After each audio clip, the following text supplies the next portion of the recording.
Servus, and welcome to another episode of Pro Hockey Pod, episode 41. For those listening, it sounds just as the same as always. For those watching on YouTube, you might notice I got a new setup. So, Santa was good to me. I got some extra equipment, so now we can do these things live, which I think is good, especially when, I got some players from Mannheim here. This week, I got a buddy of mine joining us. He's the test dummy for the live ones, but, we've grown up together.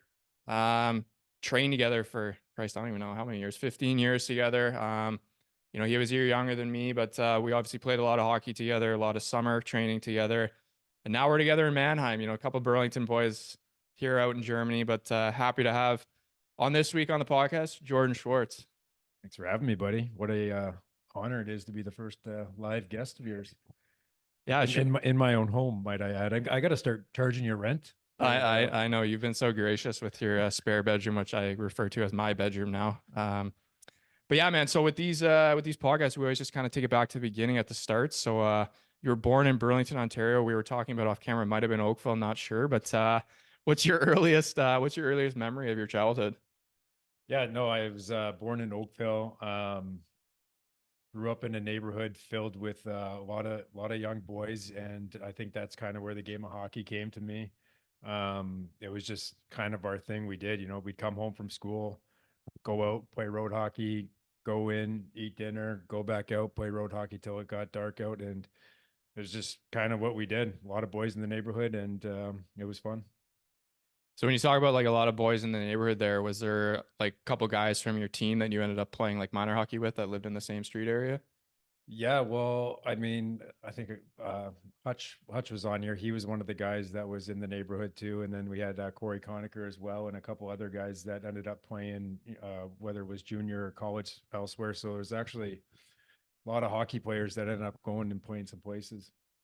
It's pretty good, and for those listening, that's a big thing of our childhood, I would say, is you come home from school in the summers, it's normally street hockey. In the winters, back when we were growing up, we were fortunate enough to have the outdoor rink somewhere, whether it was in somebody's backyard or in a park somewhere. Not so much now with that ended up being my backyard too. We had like the corner lot on our the house we grew up in, and my dad every summer he would build the backyard rink for all the guys in the neighborhood. So we had a lot of good battles out there. A lot of having an older brother, you got roughed up quite a bit. So it was fun.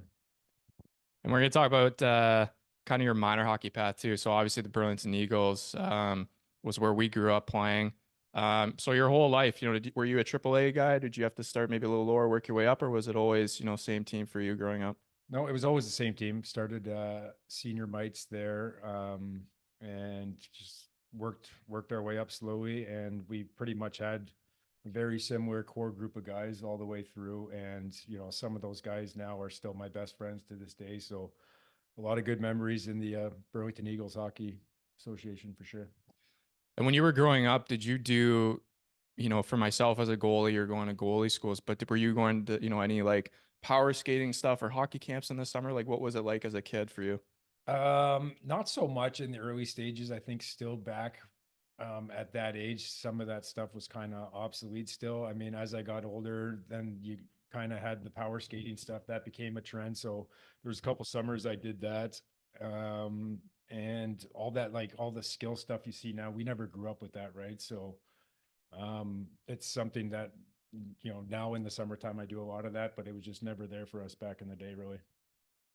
And another thing I like to bring up on this podcast is kind of, what you do in the summers, maybe when it's kind of the off season from hockey. Like, were you playing other sports, doing other things?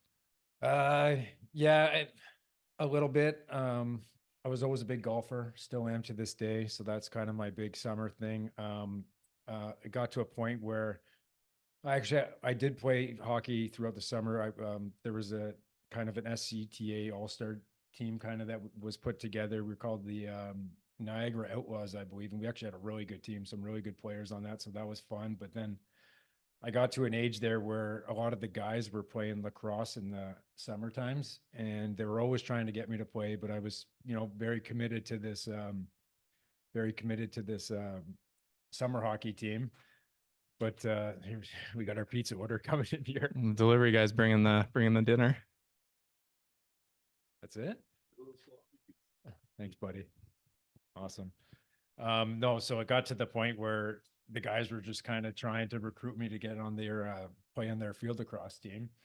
So I finally did it for 1 or 2 summers, I think. And actually, funny story. My first ever game, like I go into this game and I like literally like no one explained the rules of field lacrosse to me. So I'm just kind of like asking guys a couple questions here and there. And then I'm like, okay, whatever. Like I'll figure it out. And I played long pole. So like we actually had like the three of us that were long poles. I can't remember who exactly it was, but we were all like pretty big kids. And so no one explained the rules to me. And my first game, there's a kind of a scrum in front of the net. And I like this is literally like probably 5 minutes into the game. And I just grab the ball with my hand and I throw it to my buddy. Had no idea. And then later in that game, Brett Fleming, he was a really good lacrosse player. Actually, he played midfield, and he gets a penalty. Or yeah, he got a penalty. I think. No, I got a penalty. I can't remember exactly how it worked, but anyway, I guess you can switch. Like someone can come and grab your long pole, so you always have three long poles on. So he comes up to me. He's trying to like grab my long pole, and I'm like, "What are you doing, man? Like, get away from me!" And he's like, "No, you got to give it to me. You got to get." So I just had no idea. It was just a complete shit show, but it was fun. We had good times. Yeah, that actually was going to be, I was going to transition to that question and that story, but you talked about for me, Flem, actually, that's one of the things he said. Oh, So that was it. that was it. He was like asking about Okay. lacrosse. He's like asking about lacrosse because he had no idea how to play. So, no, that's funny. And I can picture that happening. Funny enough, but you're right. Flem was he was, I mean, let's be honest, Flem loved any running, whatever it was, a Oh yeah. sport Oh yeah. or He was a horse. He's gotten he's a little out of shape now. He's hitting the weights too hard. He's backed off on the cardio though. yeah, that might be why he's not playing Senior A with Corbs and Hutch this year. He's got to take a year off, get back in shape.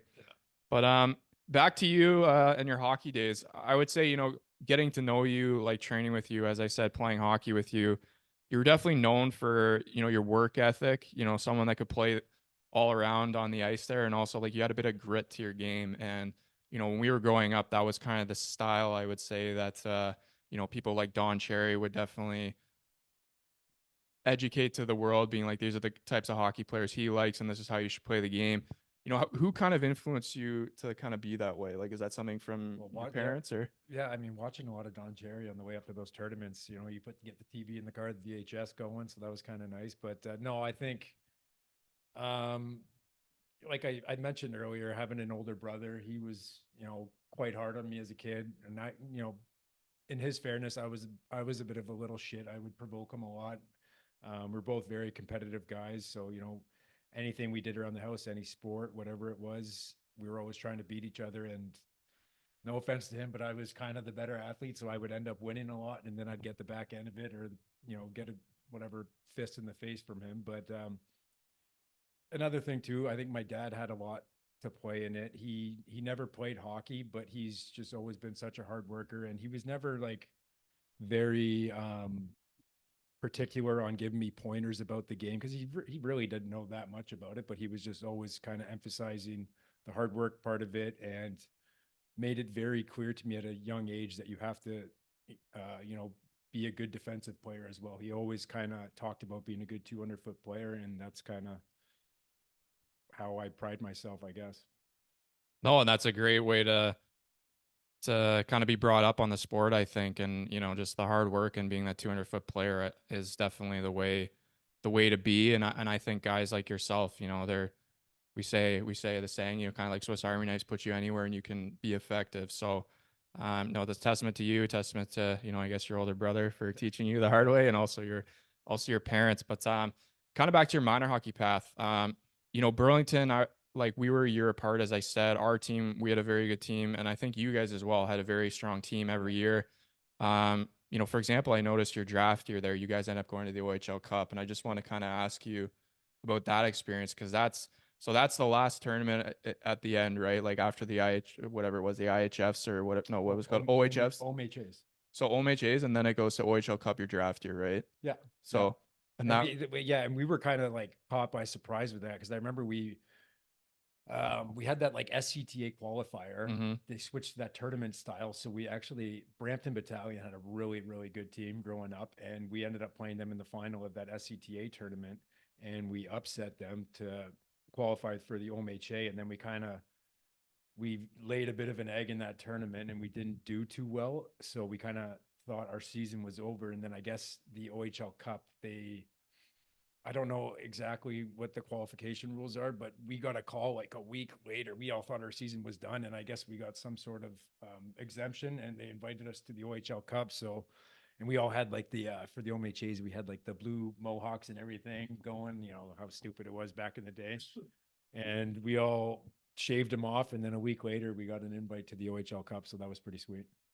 And how was that tournament experience for you? You know, that's going up, you know, your draft year there. That's kind of the best on best, I would say, at the end there. Like, how did you guys do? How was the experience for you? I noticed, you know, you led your team in scoring that year and then that tournament.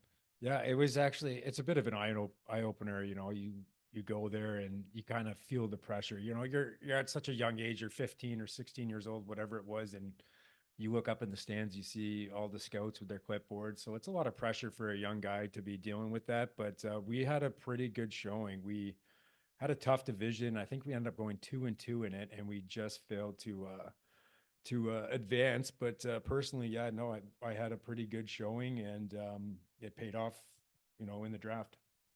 Yeah, and that brings me to my next point. You end up going in the second round there to the Saginaw Spirit, 24th overall, I believe. I had to throw this in there. Your good buddy Brett Fleming went one pick before you, Yeah, so I knew that was coming. No. I don't know if that was a coincidence or just kind of, you know, luck of the draw. But you know, at that point, you know, was your plan? You know, you were a high draft pick to the OHL, so I always think, you know, anyone who's taken in the first 5 rounds, you know, it's probably on their mind that, hey, I have a chance to make this team. But had you always been kind of focused on, you know, after minor hockey, you know, I want to go to major junior, I want to go to the OHL? Yeah, I think obviously you got the NCAA route as well, but that was never, it wasn't very popular for us back then, I guess. I mean, some people probably would say differently, but for me, I was just kind of focused on going to the major junior route to the OHL. That's where all my focus was. And when I got drafted, I was, you know, uh, I had to do some research on the city that drafted me. I had no idea where Saginaw was, and I just remember my mom at the time. She kind of, I guess she had kind of had an idea of where it was, and she was kind of like, you know, giving the eye or whatever. But it was good. It was a great organization to get drafted to, and I didn't know what to expect. You know, being a high pick, I thought I was going to make it right away, and you know, it could go either way because a lot of guys are in a position where they got to go back and play junior A or whatever it is. But I went there, had a good camp. The coach liked me a lot, and ended up sticking there for the year and had a pretty good first rookie year. You made a good point. I think that's very true. I think it's more common now, but when we were growing up, it was like main focus was OHL or major junior. Like the NCAA wasn't really talked about or on our radar, I would say, because you know we grew up in the GTA. There's so many OHL teams in that area, so you know people who are playing in the league or you've gone to see a game Yeah, and kind of thing. you're just like around it, right? Like, you know, we could go to a Mississauga Ice Dogs game or whatever it was, Brampton Battalion. So we're kind of around that, and I was getting like some of those school packages that would get sent, and just kind of brushing them off, really.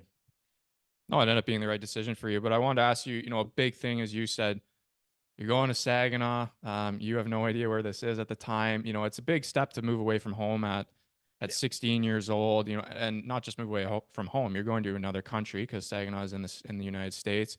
You know, how was you know, the adjustment for you in terms of that, like in terms of billet life. You know, being away from home, away from your family, your friends, kind of everything.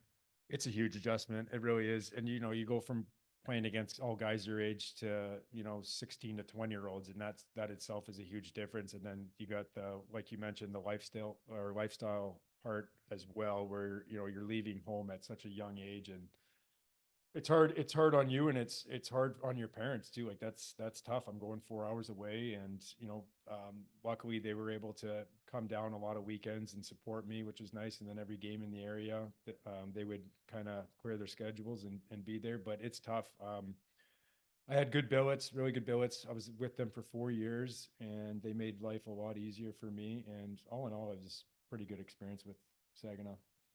And you mentioned you had a good year your first year, but I always like to talk about kind of that second year because it is very well known that, you know, in the OHL major junior, that second year is your NHL draft year. I don't want to say there's pressure on you at a young age, but you know in the back of your mind, okay, I got my foot wet. Now I know what to expect. So this summer and then next year is a big year for me. And you obviously handled it pretty well. But did you change anything, maybe in terms of training or mentally, like how you thought about the game going into that first summer after your first year? I don't think I really or changed anything training wise. I've always kind of had that in me where, I've been a guy that always puts the work into the gym. I started doing that probably my minor midget season. We were at Twist there. I think that's kind of when we started, and had some good summers there. And then going into my draft year, I knew the pressure was on to have a kind of build on and expand on what you did the year before. And I thought I did a good job doing that. And yeah, it was a pretty good year. Earned some more trust with my coach and played probably a lot more of an expanded role on the team that year. And I ended up having I can't remember production wise what it was, but I think had a pretty good season. I mean, it was a productive season. You end up, getting drafted at the time they were called the Phoenix Coyotes, Yeah. and then later changed their name to the Arizona Coyotes there in the fourth round. But I'm just curious, like, on draft day there, were you expecting to get drafted? Like, what are the emotions kind of going through your head for somebody? Like this is a childhood dream for so many Canadians to hopefully see their name come up on the draft screen there, and you evidently get to do that. Yeah, and it was awesome too because ours was in Montreal, so I got some family that's from there, and we drove up, and then I was going there with two of my best friends from childhood, Alex Hutchins and Brett Fleming, like we talked about. So they were in the same draft year as me, and just talking with my agent, I kind of had an idea of where I would go. Like I went to the combine that year, so I was kind of expecting to get drafted. I just wasn't exactly sure where, but my agent kind of said you're probably looking at the between third and fifth round range, and I think I ended up going like right at the beginning of the fourth round, so he was pretty bang on. But yeah, I was drafted by Phoenix. I can't even explain the emotion that day when it happened. I mean, I did like an interview after with someone, and I have no idea. Like, I hope that this video is not on YouTube because I have no idea what I said in that interview. It must have been so bad, but just it was a great day to be with family and friends. And how was the combine? Like that's something that I don't think it's obviously probably changed a little since you would have done it. But were you, was that intimidating to go into that combine? Because obviously there's a lot of guys there trying to prove, their strength, athleticism. Yeah, I mean, yeah, it's very intimidating. I think it's like the top 100 players or whatever, and I was probably close to not being invited. I'm one of those guys, so the spotlight exactly wasn't on me. But you're doing interviews with these teams, and there's there's like some teams you walk in there as a freaking 17-year-old kid, and there's 12 to 16 of these scouts, GMs, whatever. I remember San Jose, for instance. I walked in there and there had to have been about 14 of them. And I'm just sitting there and they're just pegging off all these questions to me. And I'm just nervous as hell. And the training part it's pretty crazy too. Like they got all this stuff set up. Everyone's like 5 feet away from you watching you. You go on the wind gate and then you do the VO2 right after. So it's crazy. Guys are just leaning over, puking in buckets, and then you got to hop on another bike. So it's pretty surreal experience for sure. Definitely a little taste of what's to come. And then also too, I think a good thing to talk about is kind of your first NHL camp. So that first experience after you get drafted. I'm assuming first would be rookie camp. Yeah, we did development camp. I think it was like 2 weeks after the draft or something like that. That's how Phoenix did it. I think a lot of teams do that now. But yeah, no, that's an eye opener as well. You go, you're in this NHL facility, you're walking around the room with guys you watch on TV. Like I remember Shane Doan's a big name, and seeing him face to face and being on the ice with him was just kind of surreal and bit of an eye opener. Like, wow, this is really happening. So And then when you like, after that first camp, I would say most guys, they go back to their respectful junior teams. Are you staying in contact with somebody from, Arizona, Phoenix at this time, like communicating with them maybe every month about, your progression, what they'd like to see, maybe more of you, what things you can work on, stuff like that? yeah, they would definitely keep tabs, constantly checking in. I think it's a little different than it is now because a lot of these teams now have like 3 or 4 player development guys that are kind of like, hey, this all the drafted players in this league, you're looking after these guys and being in contact with them. Whereas back then we didn't. I don't think that was kind of a newer role, I think. So I don't know exactly who was checking in, but they were for sure keeping tabs. And you ended up playing 4 years there in the OHL. Just off the top of my head, I remember every year you were putting up more points. That comes, I think, with maturing more, understanding the league more, and also getting more responsibility, which you touched on. Being an older guy, that you're going to get those roles. After that 4th year, like, did you feel you were ready to take the next step to pro? Yeah, I did. I think it's a lot more common now where you see guys come back and play that overage year and, kind of keep playing in bigger roles, bigger minutes, and get their confidence up. But I felt like I was ready. I had a good last season in Saginaw there. And then when I made the jump to the American League, it was kind of different than it is now because I think the veteran rule was like, I think two more spots. It might have been 7 guys when I came into the American League, so it was a little harder as a young guy to crack the lineup. And that first year in the American League, I was kind of, in and out of the lineup. I'd have, you have a bad game, you're going to go sit in the stands or whatever. But it was a good learning year for me, and yeah, I thought I was ready to make the jump for sure. That is one thing that I always try to tell people to kind of be honest with themselves, because some guys, you know, act confident like they're ready to make the jump when really, another year of, benefiting from ice time, certain roles would help them better. But a guy like yourself, that I think, every challenge that came your way, you adjusted quickly and just put in the work. As you said, you didn't play every game that year, but you kind of understood, how you needed to be. And evidently, the second year there, I think you took an even bigger step and kind of had that confidence. And then into the third year, you want to get to live every childhood's dream, and you get the call up to the NHL. Like, I would just love to hear kind of, what it was like for you on that day, like where you were kind of, I'm sure it was just a race of emotions as well. Oh yeah, it was crazy. I still remember that day so well. I was living with or moving into a place in Portland, Maine. I was living with Darian Drzinski and Phil Lane, and we were waiting on this place that we agreed to lease out to be ready because it was like a new build or whatever. So we waited like a couple weeks and it was finally set to go. And then the day that we were moving into that place was the day that I got the call. And like our coach called me, and I remember looking at my phone like, what the hell's Ray Edwards doing calling me at this hour? And he told me on the phone, there's been some couple injuries and you're playing in Phoenix tomorrow night. I was like, what? Like, are you kidding me? So I immediately called my mom and dad, told them, and like I think that night I ended up catching a red eye and playing the next day in Phoenix against LA. And my dad was tied up with a couple things. He had a busy schedule, but my mom was actually in Florida at the time with my stepfather, and they were able to get a flight out of Fort Myers to Phoenix and catch the game. So it kind of worked out well for them. Did you ever just kind of take a minute to kind of soak it all in? Like, I know, as you said, you're busy trying to get there. So many things are happening at the same time, but you know, I think it's cool too. Like when people kind of reflect, being like, all this hard work I've put in over my life, into this game that I love, I finally made it to the highest level. Like, did that ever hit you, or you were just so focused, like, and caught in the moment that you were just kind of going with the flow? For sure, a little caught in the moment, but after I called my mom and dad and told them, I'm not gonna lie, like I was a little emotional. I kind of took like 20 minutes to be like, holy shit, this is really happening. And the nerves definitely kick in right away.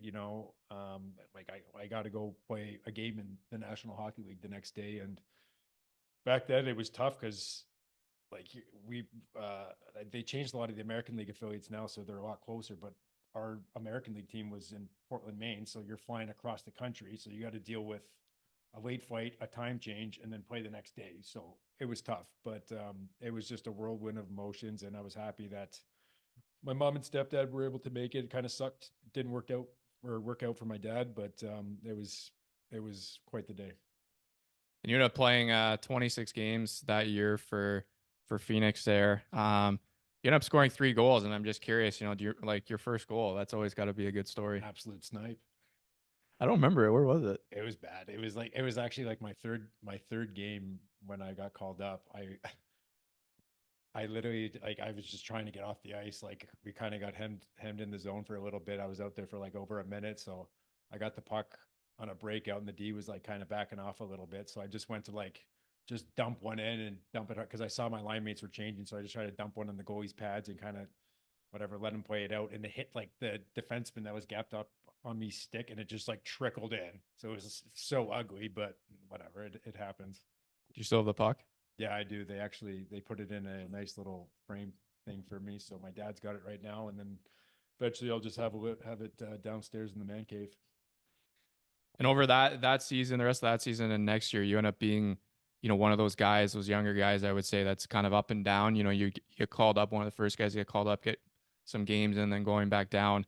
Like at that point, were you thinking like, okay, like, the next step is obviously, hopefully to be a permanent guy, and kind of what can I do to take that next step? Yeah, that's obviously the end goal and everything. And that year too, I think you said I played what 26 games. Mm-hmm. Um, I found myself on a fourth line role there. Wasn't playing a ton. Our coach at the time, Dave Tippett, he's one of those kind of guys. He would kind of run his big dogs a lot and get the kind of fourth line out there for a couple shifts. So there was games I was playing like 3-4 minutes a game, but I was still up there doing my thing. And I actually think I was up there till just before the NHL All Star break, and we're on a flight home from Vancouver, and I know that there's like I didn't know exactly the rules, but the guys were talking about it, and there's like a roster freeze during the NHL All Star break. So I was like, oh, this is great. I'm gonna have another week and a half of up in the NHL and blah blah blah. Because a lot of guys they'll send down a lot of the up and down young guys. They'll send down to the American League to make them play games, and no one said anything to me after the game. So I'm on the flight home, and I'm actually sitting at the card table at the time, and we're like just over halfway through this flight. Here's me thinking like, okay, like I'm still here. They're not sending me down. This is great. And then I see Don Maloney walk to the back of the plane. He's like, "Hey, Schwartzy, can I talk to you for a second?" I'm like, "Oh God." So I get up from the card table, and he's like, he gave me the whole, yeah, we're going to send you down to get some games in, and then we'll get you back up after the All-Star break. And I'm like, okay. Get on a plane the next day, go back down to Portland. And then right away we had a road trip, and what was Philadelphia's old team called? Um, Adirondack, Adirondack, yeah. which is like a tough city, tough arena. So our first game's there, and my third shift of the game, I have this defenseman's like coming around the net, and I have him lined up pretty good. So I took he was like a big, tall kid. And I thought I had him lined up, took a run at him, and he dropped his shoulder on me the last second. And I just felt something click like right in my chest area. And I'm like, oh God, that's not good. Played the rest of the period, and I went and saw my trainer after the period, and I'm like, something doesn't feel right. Like every time I take a breath, it's clicking here a little bit. And they sent the doctor and had a look at me. He said, you got to go to the hospital right away. Went to the hospital and ended up getting an x-ray and 3 fractured ribs. So that was kind of it. And then that's like, for those of you that don't know, like Adirondack to Portland, it's like a 5-hour bus ride.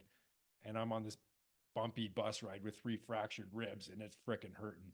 So that was, that's a tough bounce. Not how they drew it up when they sent you down. But you brought up a good point. Kind of, when you get called up to the NHL, you're kind of just like accepting a role to kind of stay up there, as you mentioned. So you were kind of put in that fourth line role to stay up there. But I'm curious, kind of your thought. Do you feel it's better to just kind of accept whatever role you can to stay up there, or do you think it's better if you're used and I'll give an example. A guy that we know really well, Corey Locke, when he was called up all the time, like he wasn't put to the fourth line role. He was always going up if they had an injury, maybe in the top 6. So it allowed him to have, maybe more chance for them to see him a bit more. So I just kind of wanted to hear your thought on that, because I've talked to other guests about it being like, and they said in that time when they were there, they were just trying to do anything to stay. When they look back at it now, they're like, maybe that wasn't the right way to go about it. No, I think you see that a lot. And for me, it was different. Like I don't have that. I'm not, I know I'm not skilled enough to go up to the NHL and play a top 6 role. That's just not who I am. In the American League, yeah, I could get away with it and put up some numbers. And it even goes back to growing up. Like you're playing midget AAA and you're a go-to guy, you're putting up points or whatever. And if you want to make it in the pro leagues, you got to be able to have more to that in your game. And I knew that if I was going to, make a career playing hockey, probably wasn't going to be, I knew I wasn't going to make the NHL as a top six guy. I had to add that defensive style into my game, be a 200-foot player, be a reliable guy in the PK, which is something I take a lot of pride in. So I knew that. And I was kind of able to change that because I took such pride in doing that. So I was totally fine with, the fourth line role in the NHL. And, I'd go back down the American League and be in a bigger role. That's just how it is. But I always tried to be a guy that could play in all different situations. No, that makes sense for sure. And, I think for someone like yourself, just kind of understanding like what your strengths were, because some guys, they might, think they should be in a role that they actually shouldn't be. And, you being honest with yourself and just kind of knowing from day one, I think makes it easier for you as well to make adjustments and to kind of, when you go up, play that role. And then when you go back down, you're going to get a little more responsibility back to the AHL or whatever. One thing I want to talk about, I think it's kind of cool, brought up with Hutch, I believe, in Flem. Our workout group, Yeah.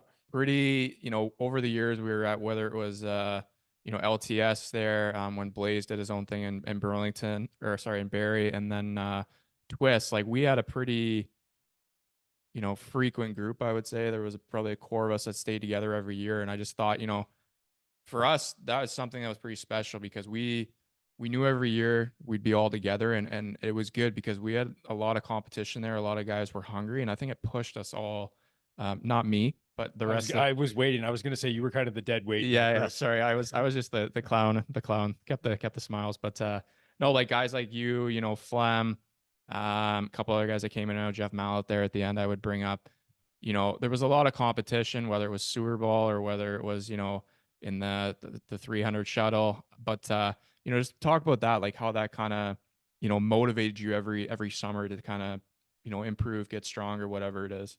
We would just motivate each other, to be honest with you. Like, we're all very competitive guys. I think it helps when you train with the same guys constantly, summer and summer again. Like that, just it's a tight knit group.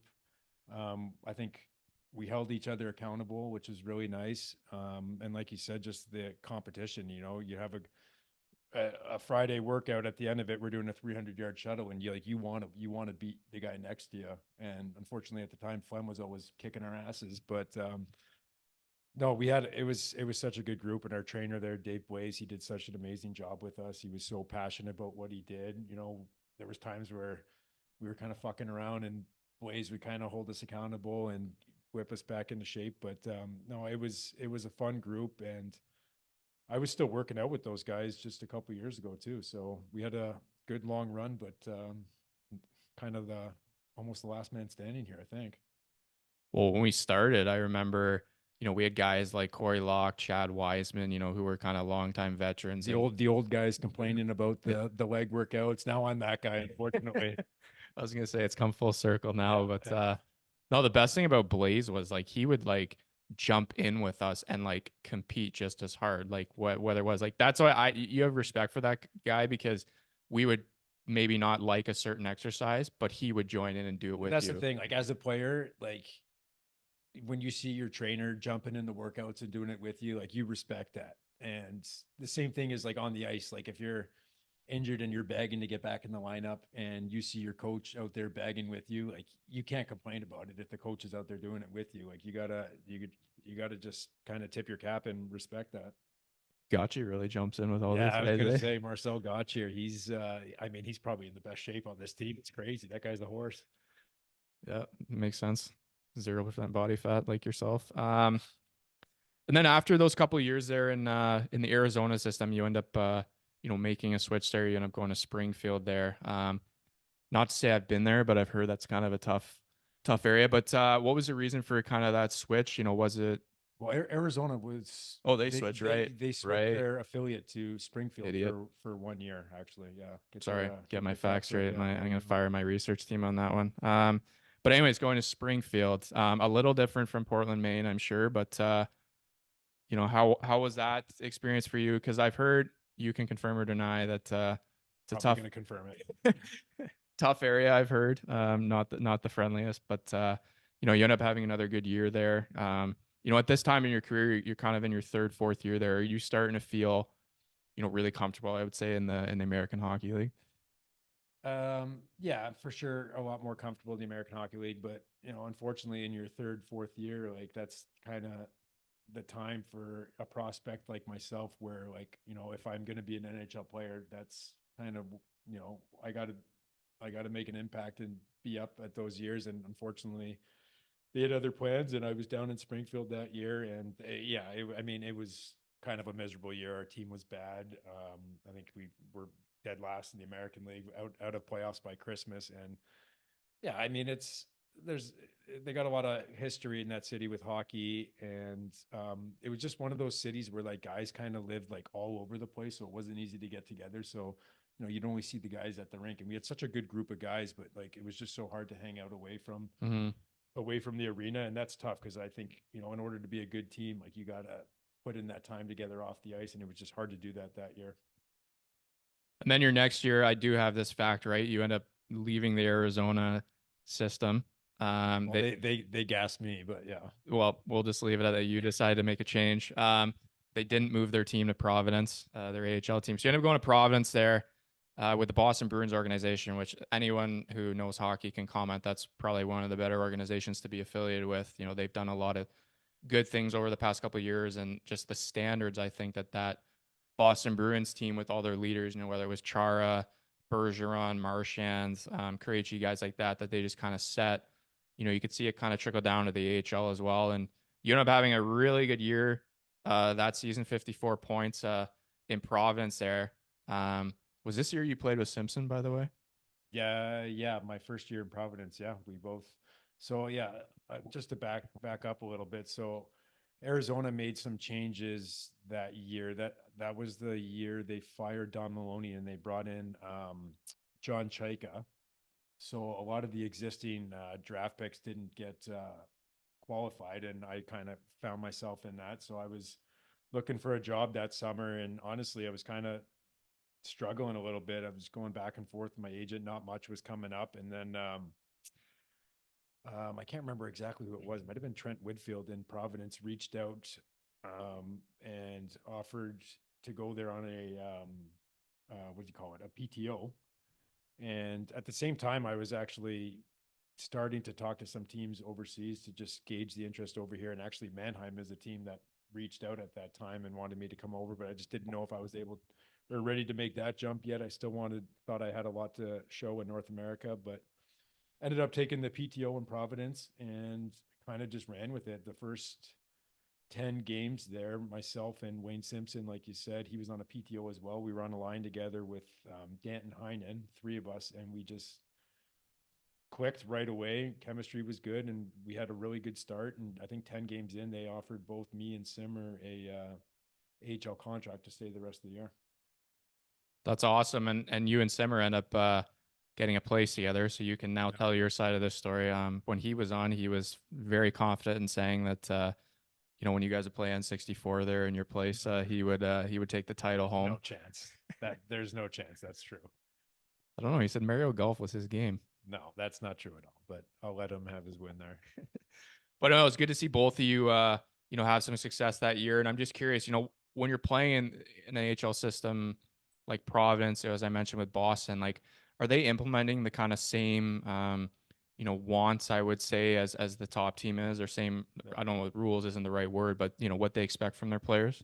Yeah, for sure. And like you mentioned before, up top you had Chara, Bergeron, Marchand. Those are kind of the three big dogs there, and like that leadership group, like just being able to be around them for a little bit, like it was freaking amazing. And they wanted the exact same thing in Providence. They were looking for character guys to bring in there, and they had us playing the same way, same system, and it was such a good organization to be a part of, and it kind of like after that year in Springfield, I was a little down in the dumps, kind of doubting myself, and then I had that year in Providence, and it just kind of rekindled my career almost in a sense. And you end up staying the next year there again with Providence, and you get called up to Boston. So like we just talked about, now you're going up with those guys. You know, I believe you got 12 games there. And you said like you just kind of rekindled your career the year before. So now you're feeling confident again. Like, you know, did you feel that when you got called up to Boston this time, you were like, okay, like, you know, I've had this feeling before. I've been up in another organization. I'm in a great organization like Boston. I know what I need to do. I know what role I need to take.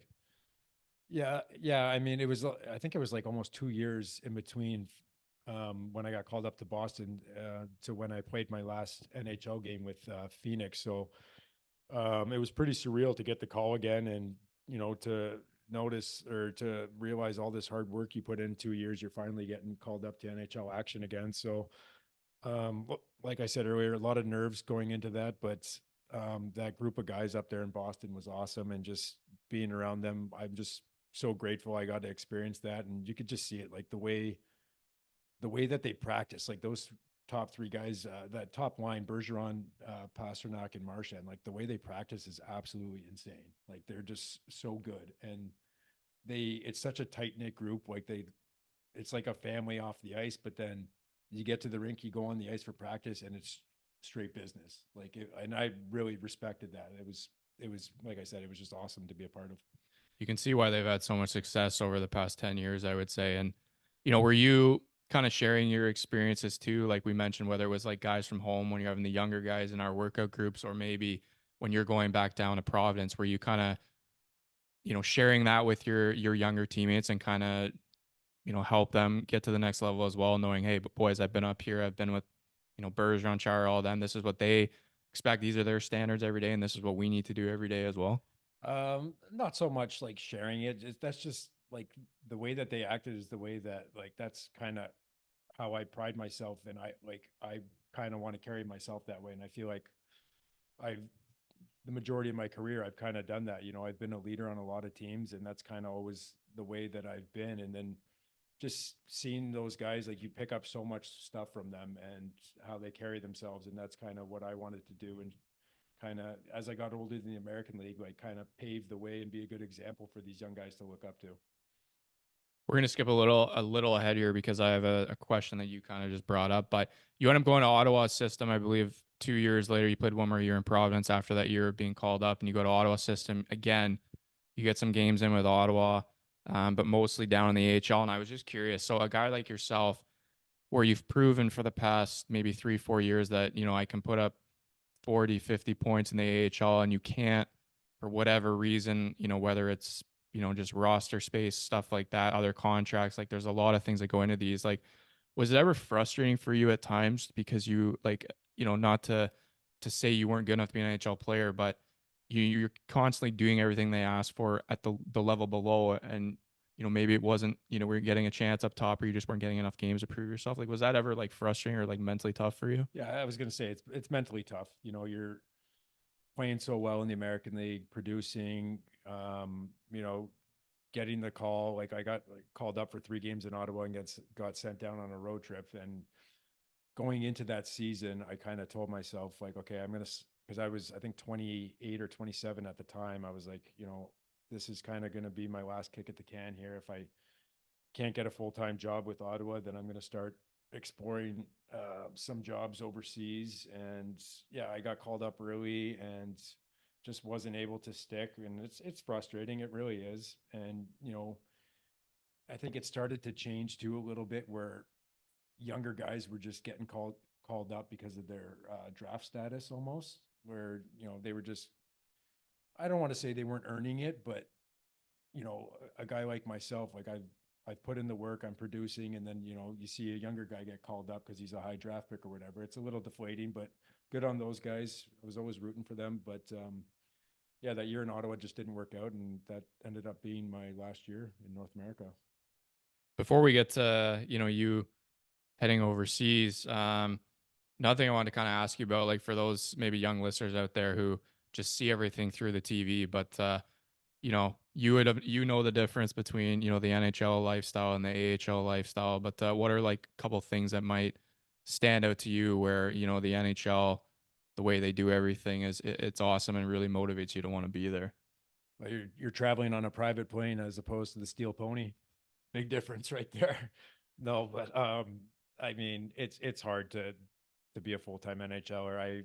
I experienced it firsthand. I'm very fortunate. I got some games, and if I, looking back at it, if I could do it now or do it all over again, like I think I'd almost, when I got called up, like I don't want to say like I respected guys too much, but it was kind of almost that sense, like you're playing against guys that you've watched on TV for such a long time, and you're a little timid around those guys. I don't know how exactly to explain it. I think I was a little complacent in that regard, but very fortunate enough I got to experience some NHL lifestyle. Were you able to, someone like yourself, I think the answer will be yes to this, but were you able to kind of turn maybe some of your frustration of not, staying up there or getting maybe more chances that you thought you deserved because you were producing the AHL? Did you turn that kind of in motivation to motivate you to still, you know, get better every year? And even though you knew there was a chance you might not be in the NHL, you might be down in the AHL, you still wanted to prove that you were like a good player? Yeah, for sure. I always had aspirations to be a full-time NHLer. Every summer I was putting in the work. Like I said, I've kind of always had that inside myself, and that's one thing I've never lacked is putting in the work and always trying to find a way to get better every day, whether that's in the gym, on the ice after practice. I was constantly working at ways I could get better, and yeah. No, then that's a tremendous characteristic to have, and that's a testament to you because there are some guys out there who, instead of using that frustration as motivation, they take it as kind of like an attack against them and just stop putting in the work, and then things kind of crumple. Where, I've said this multiple times, you've always been known for that work ethic and kind of your standard was always up here. So, No, I never took it like personally. I mean, obviously you want to be up there, but just sometimes things don't work out the way you want it to be. and then after that year in Ottawa, you mentioned you started to kind of feel, okay, this was my last crack there, especially too, I believe they're with the overage or the whatever it is, the age rule in the AHL. But had you kind of said, all right, it's time to give Europe a chance? Um, yeah, and that year in Belleville, like we had such a good team that year too. And that was the year that the pandemic started, Mm-hmm. and we were absolutely loaded. I think we were first place in the league, just completely rolling. And then we just finished a game in Laval. And we were supposed to go to Utica, and we're kind of just waiting on the bus. Like everyone sees all these alerts on their phone, what's going on, and we end up sitting there for like an hour waiting to see if we got the green light to go, and we ended up going back to Belleville, and that was it on such a promising season for us. Like we were absolutely loaded that year, so it's kind of unfortunate because I think we would have had a good run. Yeah, I remember watching you guys a lot of times when you come to Toronto play the Marlies there. You guys had their number for sure.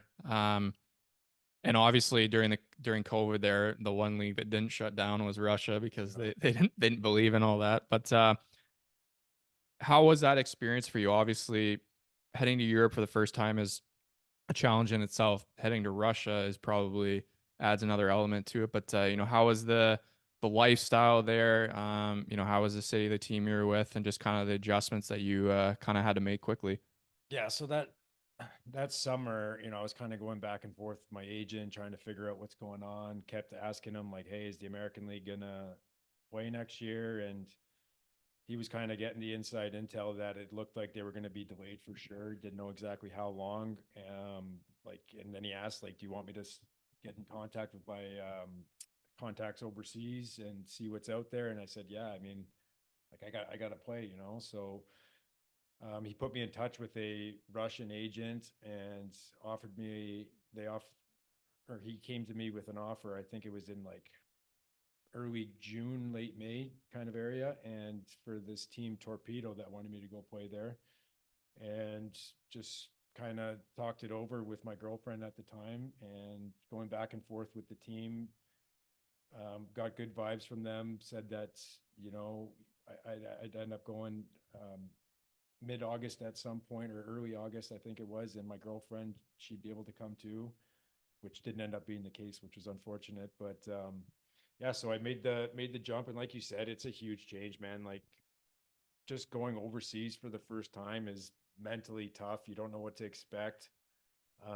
But I was back and forth with Andy Mealy, who played in Torpedo the year before, and he was re-signed back there.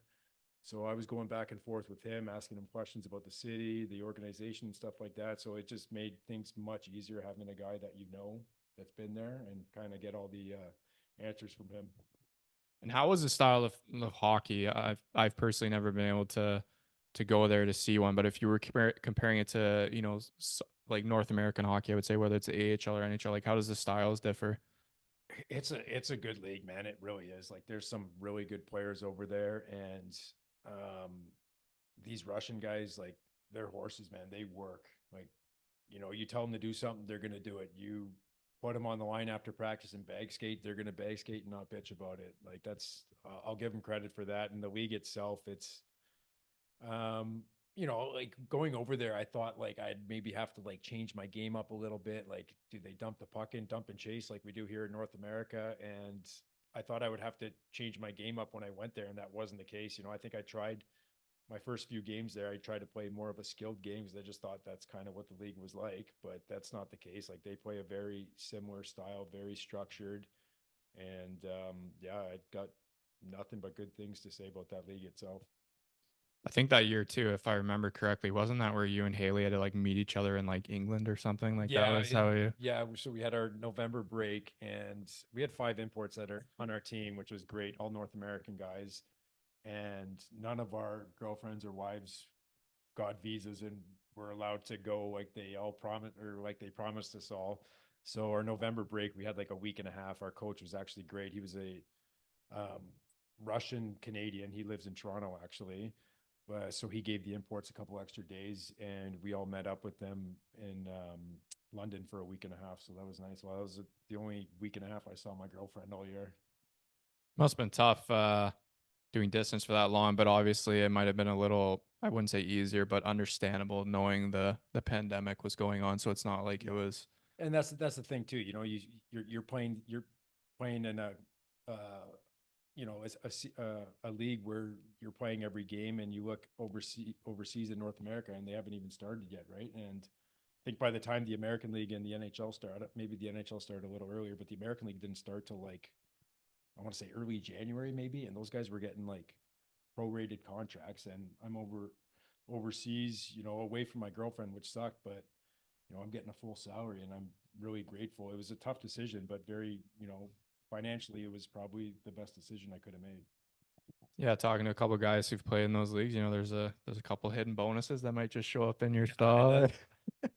I mean, like I heard those stories too going in, and to be honest, like I never saw it firsthand. They do give out like a lot of the post game bonuses. If you beat a division rival, you'll get X amount of dollars. If you just win a game, you get a nice bonus too. And then they also have like the point bonuses too, right? So that's where those Russians get a little snaky. You go, guy sets you up you're on the ice for a 5-on-6 at the end of the game. The guy sets you up for an empty net and you miss it, and he comes over, he's yelling at you. It's like, fuck, man, I wasn't trying to miss the net. Like, sorry. So they're kind of, pretty big on those point bonuses. How was the language barrier there?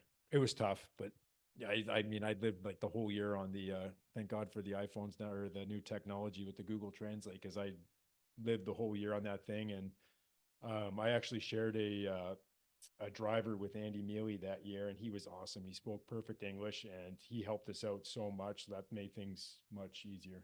But it was tough. The drive. So you guys had your own drivers.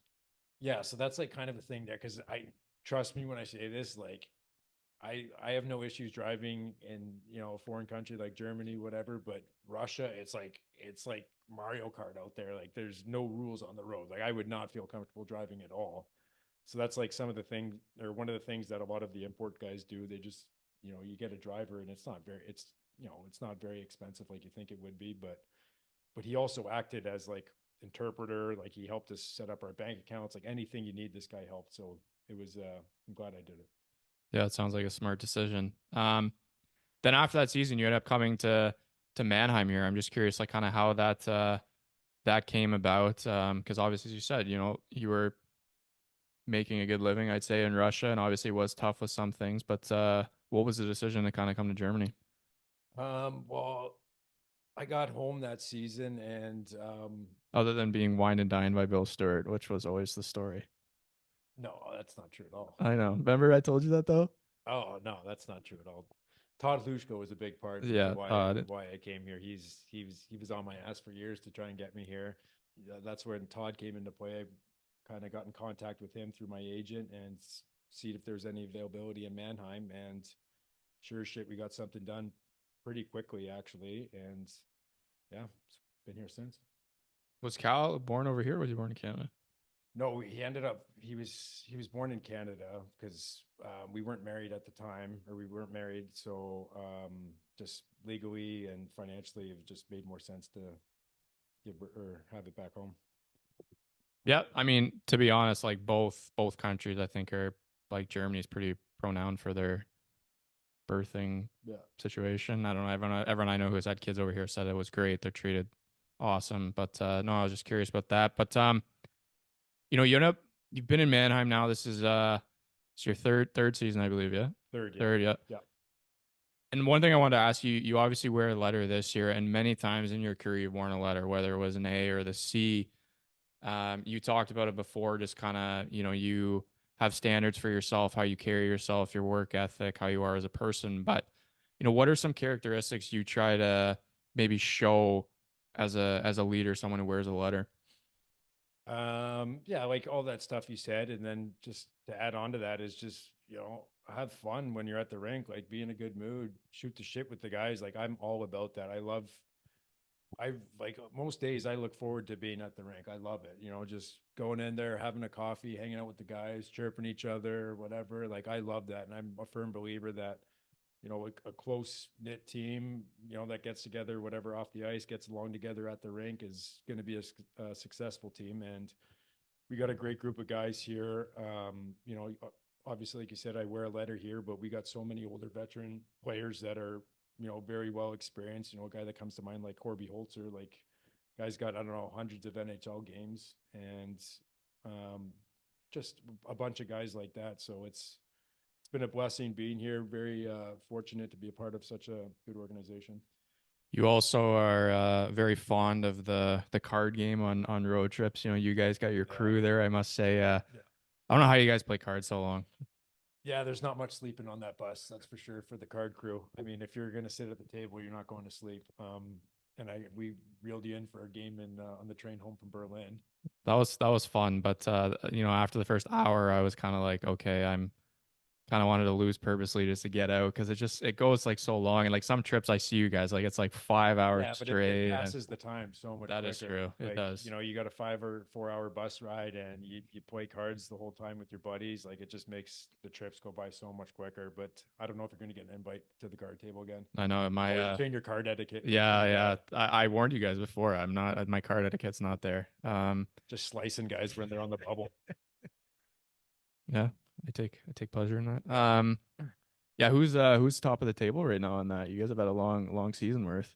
Who's top of the card game? I honestly, like, I got to put myself up there. I've had a pretty good year. Bottom would for sure be Gildan or McInnes. They're not doing too well. Taxpayer debts.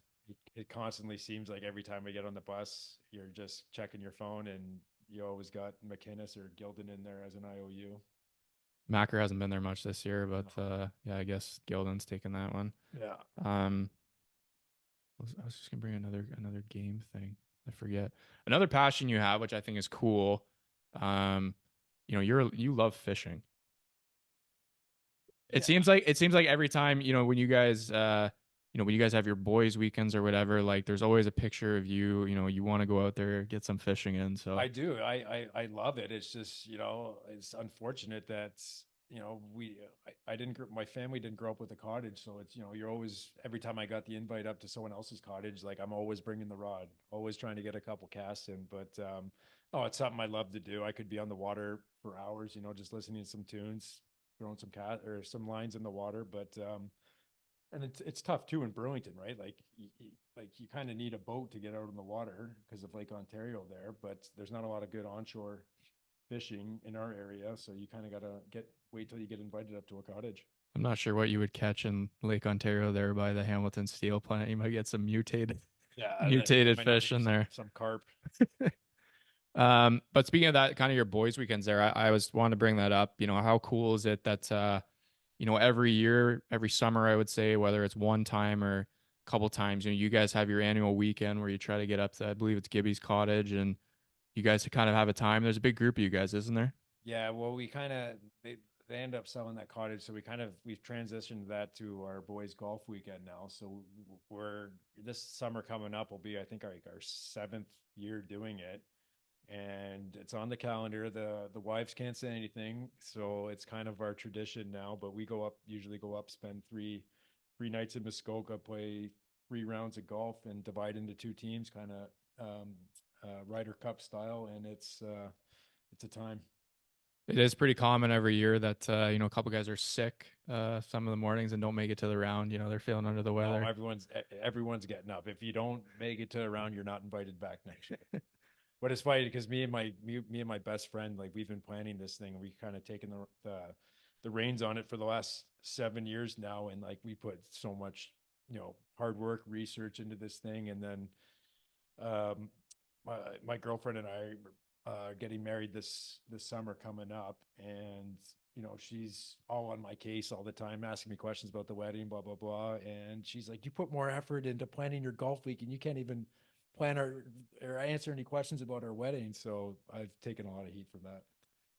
I feel like she would just like want to have control of the wedding planning, Well, she like, does. That's the issue. She does. Like, she asks me all these questions, and then I give her an answer, and she's like, "No, I think I want this anyway." So it's kind of she's pretty dialed in with that stuff, though. So I give her credit. you can't win.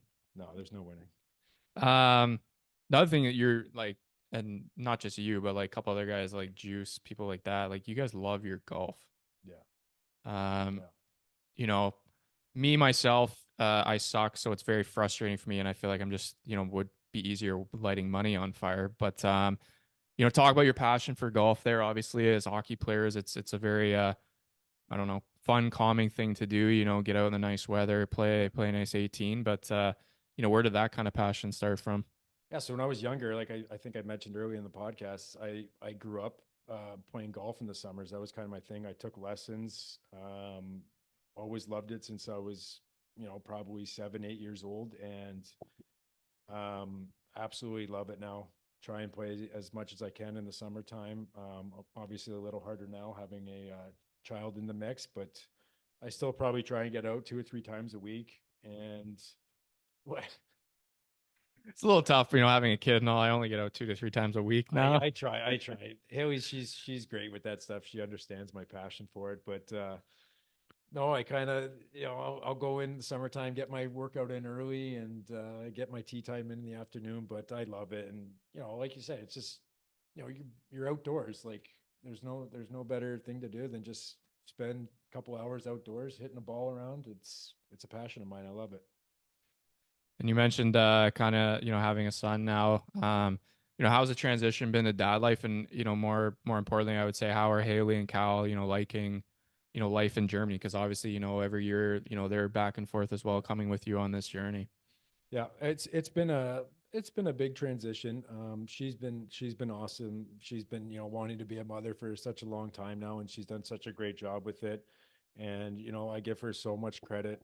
It's such a sacrifice for your family, your significant other, to kind of put everything on hold on her end and come move overseas with you, leave everything behind. And in Haley's case, she's running a business back home, and she's managing that with a 6 hour time change over here. So she's done a heck of a job with that. She's been home for the last month now during the holidays, just because things pick up a little bit for her, dealing with some stuff back home, and she's actually flying back tomorrow. That's why you're sleeping over tonight still. But no, I give her so much credit. She's been great, and having a son has just been it's awesome. I wouldn't change it for anything in the world. It's a good answer. Just what we want to hear. Couple more for you because the time we're recording this, the Spangler's coming on soon, so we want to get to watch that. But you know, couple, I would say you have one more year left on your contract here at the moment for next season. The way you play the game too, I think we can be honest and say even though you're turning 33 this year, your body might be a bit older because you play a very hard game. Have you thought about, how long you want to play for? Yeah, I mean, I've always said to myself, if I can play this game till 35, I think that's a great age. And if I can go longer than that, then, I'm just going to listen to my body and go year by year. But it's just not the same. Your body's not the same as it was in your mid 20s. The older you get, every season that goes by, you kind of feel your body not slow down, but just, like the morning after a game, you wake up and it's just a little harder to get out of bed. You're a little stiff. But that's where you got to put the time in, in the gym, doing your maintenance, doing a lot of stretching, mobility. I'm big on that stuff. So I take a lot of pride in that, and it's something that I try and implement in my routine every day. And at the end of the day, it's just going to help you prolong your career, in my opinion. Oh, 100%. For anyone listening, young athletes out there, start doing that stuff. Find a routine that works at a young age because, you could comment on this too. We've probably seen so many guys where they start it too late and their career ends up getting shortened. Where if, someone like yourself who's been doing it for a long time, you know what you need to Yeah. do every day to keep your body, in the best shape possible to play this physical game. And that's something I wish I started even at a younger age. Like this whole philosophy of working out has kind of shifted where it's, you're not lifting as heavy as you were back in the day, and it's more like mobility oriented where we didn't really have that. But just these last couple of years, I've been big on it, and trying to. I notice a big difference in doing that stuff, and I recommend getting started on that at an early age for sure. And you have those, what are they called? Like you have your own STEM kit or STEM kit. You Yeah, have the power dot is sitting right down there actually. anything like that is probably pretty good to have, like a travel one, because obviously, Yeah.